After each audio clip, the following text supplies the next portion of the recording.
5 வயசுல ஐ love you அம்மான்னு சொல்லுவீங்க. 12 வயசுல வெறுப்பேத்தாதம்மா சும்மா இருமா அப்படின்னு சொல்லுவீங்க. அதே 14 வயசுல எல்லாம் எனக்கு தெரியும் நான் பார்த்துக்கிறேம்மான்னு சொல்லுவீங்க. 18 வயசுல வீட்டை விட்டு வெளியே போனாதான் நிம்மதின்னு நினைப்பீங்க.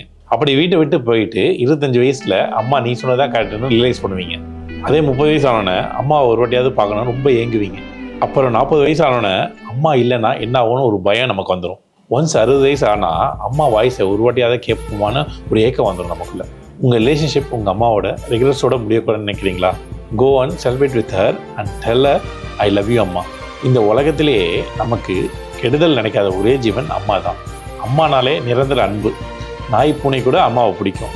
நம்ம சின்ன வயசில் நம்ம சாமியை பார்க்க போவோம். அம்மா மேலே ஏறி நின்று தான் சாமியை பார்ப்போம்.